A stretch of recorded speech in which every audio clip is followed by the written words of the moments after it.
Bueno, Teatro Escayola es muy activo por estos días, desde su inauguración en Tacuarembó el fin de semana anterior, no el pasado, sino el otro fin de semana, con una verdadera fiesta que se vio en Tacuarembó en las 3 jornadas, desde el viernes 19 de abril, el fin de semana siguiente, con muchísimo público, con el Coro Nacional del Sodre, con Orquesta Juvenil, con la presencia de Lucas Hugo también, que cantó allí, como nacido en Tacuarembó, artista nacido allí, y una programación que ya arrancó y sobre todo esta semana muy intensamente, ¿no? Con presentaciones de películas, de libros, también de los primeros artistas de nuestra música popular que comienzan a llegar. Ya el próximo sábado 4 de mayo, por ejemplo, está anunciada Laura Canoura, allí en el Teatro Escayola.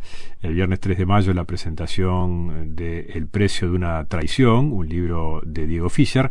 Y este jueves 2 de mayo a las 19 horas, la presentación de la película El padre de Gardel, de Ricardo Casas, con además un cineforo, la posibilidad de conversar con el autor de esta película, que tiene ya unos años, pero que tendrá la particularidad de ser presentada en una función muy especial, una película dedicada a Carlos Escayola, al considerado padre de Gardel, en el teatro que él mismo construyó, que impulsó su construcción.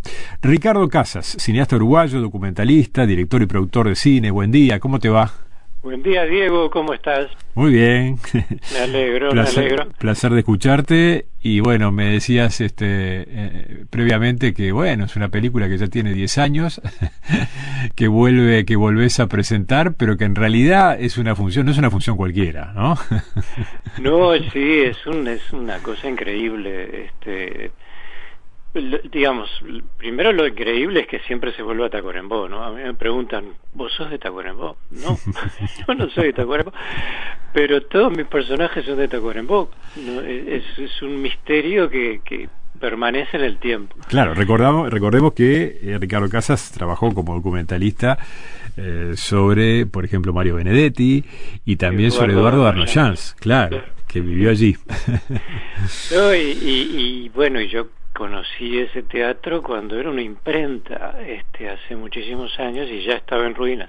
Después se fue la imprenta y se cerró y quedó ahí, derrumbándose de a poco. Entonces verlo ahora restaurado, y además yo no he ido todavía, pero según las fotos está muy bien restaurado, es un acontecimiento, ¿no? Realmente impresionante. Además se llama Teatro Escayola porque el que lo mandó a hacer fue justamente el padre de Gardel. Entonces, como se cierra una etapa importante, y yo encantado de ir y charlar con la gente, ver un poco qué dice la gente hoy, ¿no? De Escayola, porque digamos que yo hice una investigación de 7 años y después hice el documental y después lo presentamos. Y ha cambiado, la gente ha cambiado, incluso la familia Escayola ha cambiado, porque a partir del documental se animan a hablar del coronel Escayola. Mirá, eso está bueno, está lindísimo de contar, claro, porque te pusiste a investigar y decías 7 años de investigación, no es poca cosa, sobre un personaje del cual justamente no se hablaba. Estaba, bueno, obviamente su vínculo con Gardel, pero más allá de su vínculo con Gardel, la propia personalidad del personaje, el hecho de haber tenido relación con 3 hermanas de una misma familia, evidentemente hacían, entre otras tantas cosas, que con el paso del tiempo fuera de esos personajes de los cuales sus descendientes seguramente no quieren hablar, o la sociedad en general que lo rodeó no quiere hablar, y tú te metiste en ese mundo, ¿no? Claro, pero es que es un poco la tarea del documentalista, ¿no? Agarrar esos temas de los cuales no se sabe, o no se conoce, o no se quiere conocer, y sacarlo a luz. Y además un personaje que tenía unas características fuera de serie totalmente. Se calcula que tuvo unos 50 hijos. Eso no, digamos, en los caudillos del siglo XIX, digamos que no era tan raro, pero sigue siendo raro, sigue siendo fuera de serie. Ahí está, bueno, decíamos, ahí tiraste apenas un dato, 50 hijos se calcula, allí hay hijos obviamente reconocidos y otros que no, ¿no?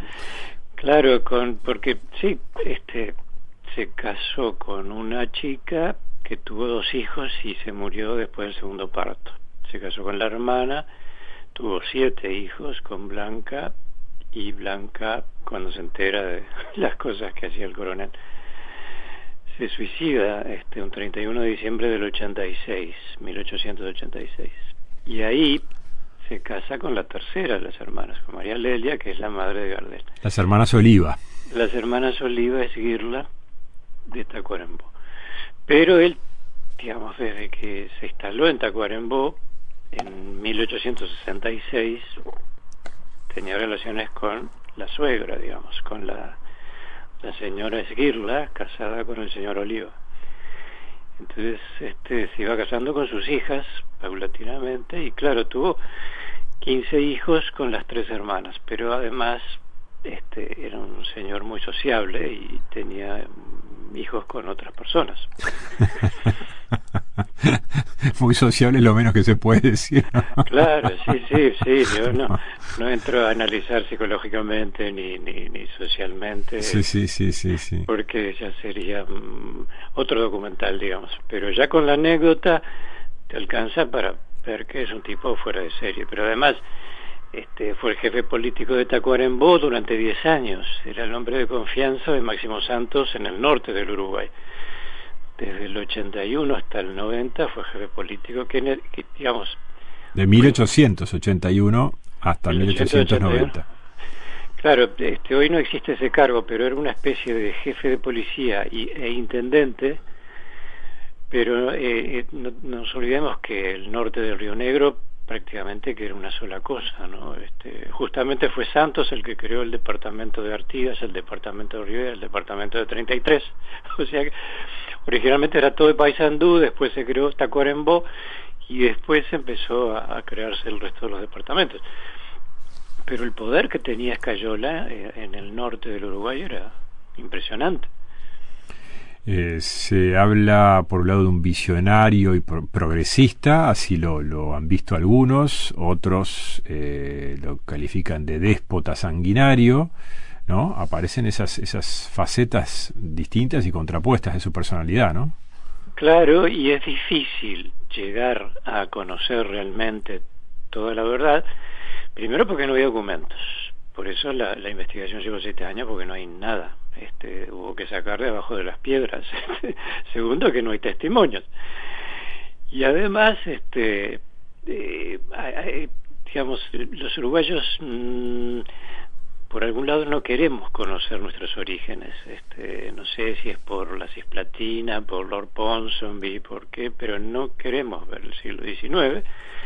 Entonces, eso motivó también que, entre otras cosas, yo presentara el proyecto a distintos concursos y no ganara ninguno. Entonces, eso también, pero esos 7 años me sirvieron para encontrar cosas interesantísimas, ¿no? Y además intenté hacer una especie de investigación psicológica. Hablé con un psiquiatra amigo y enseguida me dijo: investigar la infancia y la adolescencia. Ponete a investigar la infancia y la adolescencia de Escayola, que nació en 1845 en Montevideo, en el sitio de Montevideo. Pero bueno, finalmente encontré la partida de nacimiento, encontré un librito en la Sala Uruguay de la Biblioteca Nacional de un historiador de Durazno, porque estos catalanes, el padre y el tío del coronel, llegaron en 1838 y los mandaron a Durazno, y allá se fueron caminando a Durazno, y ahí empieza la historia de los Escayola en Uruguay. Y hay un librito de uno de los 4 catalanes que venían en ese barco, que el hijo se hizo historiador y contó esa historia. Entonces de a poco fui armando toda la historia del coronel desde el nacimiento. Y claro, lo entendés mucho mejor, entendés por qué era como era. De todas maneras, más allá de sus antecedentes familiares que aparecen en el documental y de su historia social, política e incluso militar, hay un personaje muy particular. Bueno, y decías, anticipabas después de la película, de todo ese proceso de la película, con el paso del tiempo, los descendientes, decías, también comenzaron a animarse a hablar con más libertad de esa historia.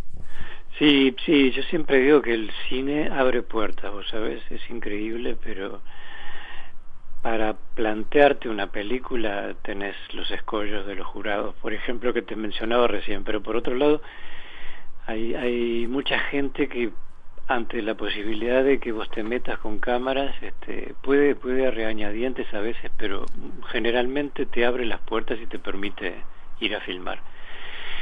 Y después de hacer la película también abre puertas, ¿no? Y en el caso de este documental fue patente porque se hizo una reunión en la bodega Varela Sarranz, que es de Alejandra Escayola con Ricardo Varela. Se hizo una reunión de 70 descendientes del coronel. Mira. Que además tuvieron que ponerles una escarapela con los 3 colores de las 3 esposas para saber de qué parte de la familia venía cada uno. De las 3 hermanas Oliva, descendientes de las 3 hermanas Oliva, claro. Y sacaron una foto divina que la tengo ahí guardada de toda la familia en el medio del campo. Hubo que poner una escalera para sacar la foto para que entraran todos en cuadro. Y ahí mucha gente que incluso no accedió a ser entrevistada venían y me saludaban y me felicitaban y se ponían a hablar entre ellos del coronel, lo cual me pareció más extraordinario, ¿no? Fíjate que se había muerto hacía 100 años Escayola y no se hablaba de la familia, no hablaba. Qué impresionante, ¿no? Lo que implica, ¿no? Como decías vos, te estabas describiendo un encuentro en total armonía de una cantidad de descendientes. Y claro, si uno analiza los datos desde el hoy, de esa época, de un hombre que se fue casando con una hermana tras de otra y teniendo hijos, ¿no? Con toda esa cosa que fuiste contando, ¿no? Una que muere en el parto, otra que se suicida porque se entera de que Escayola tenía un vínculo con otra, de las hermanas. Bueno, es una historia que tiene todas las características para que, bueno, quede sellada, cerrada en un sobre, y nunca más hable del tema. Pero en este caso, pasado el tiempo, tanto tiempo da pie a estas situaciones. Bueno, por supuesto a tu película y a este reencuentro que vos contabas de tantos descendientes y familiares, ¿no? Una oportunidad más, entonces, quién sabe lo que va a ocurrir. Bueno, pero no termina ahí la historia. A ver. Claro, porque digamos, yo soy un hijo de la Cinemateca Uruguaya. Claro. De la vieja Cinemateca Durante Uruguaya. muchos años vinculado a la Cinemateca Uruguaya. De la vieja Cinemateca Uruguaya. Y ahí aprendimos a no matar a matar 2 pájaros de un tiro. Entonces nos vamos el jueves de mañana con Miguel Presno, que es el director de un documental que vamos a filmar en Paso de los Toros sobre la represa de Rincón del Bonete, que también es una historia poco conocida, aunque se conoce un poquito más, porque fue una represa instalada, digamos, los ingenieros eran ingenieros alemanes, nazis, todos partidarios de Hitler, y se generó ahí en Paso de los Toros una movida impresionante que vamos a tratar de descubrir. Por eso nos vamos con Miguel a buscar las locaciones y después iremos a filmar dentro de unos meses. Sos claro, ya tenés todo el título de documentalista de una región. De una región del país. Bueno, a esta altura ya tenés que ser ciudadano ilustre. No sé si no te lo dieron, pero bueno. Pero no sabes lo más curioso, porque ahora como el documental de Máximo Santos se posterga por los mismos motivos o distintos del coronel Escayola, porque en el caso de Santos hay muchísima información, se está convirtiendo en una serie documental. Como se posterga ese proyecto, estoy dedicando a producir proyectos de colegas y vamos a producir otro sobre Félix Oliver, el pionero del cine uruguayo, que era un marino catalán. O sea que vamos a volver también a Cataluña, donde hemos filmado el documental de Benedetti, donde hemos filmado El padre de Gardel, y ahora filmaremos la historia de Félix Oliver. Qué bueno, qué bueno. Es que siempre estamos volviendo al mismo lugar, es increíble, ¿no? Qué bueno.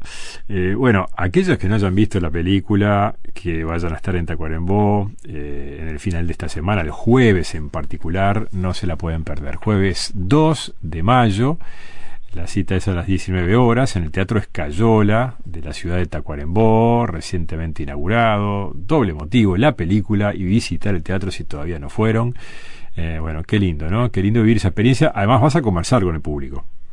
Sí, vamos a aprovechar a ver qué pasa en Tacuarembó, que saben del coronel Escayola y que se animan y que no se animan a saber, ¿no? Porque siempre hay temores más allá de los documentales. Prendé la cámara. Sí, no, vamos, por lo menos con un teléfono vamos a ver. Claro. ¿Qué es lo que pasa? Claro, ya tenés una segunda parte prácticamente hecha sobre el... Hay mucha ilusión, ¿no? Hay mucha ilusión con ver ese teatro finalmente, como era originalmente, ¿no? Allá por 1891, cuando se inauguró, que lo construyó además el ingeniero L'Olivier, que era el ingeniero que construyó la primera represa de Sudamérica, en Cuñapirú, para explotar el oro, ¿no? Un francés a quien Escayola encargó el proyecto del teatro. Un francés que estaba allí en la zona y Escayola contrató para que construyera el teatro. Entonces, realmente estoy muy entusiasmado y creo que todo el mundo está muy entusiasmado, ¿no? Yo veía fotos, veía comentarios y realmente es un hito dentro de la historia de Tacuarembó. El departamento más grande del Uruguay no tenía teatro, ¿te das cuenta? Exactamente. Bueno, Ricardo, para aquellos que no vieron la película responde a la famosa pregunta de si Carlos Escayola es el padre de Gardel. Es que ya desde el título te está diciendo que no cabe duda. Que no cabe duda.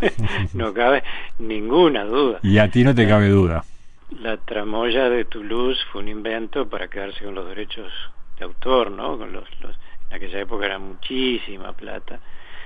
Como decía un francés, chercher la femme, no, en este caso chercher l'argent. La plata, busquen la plata.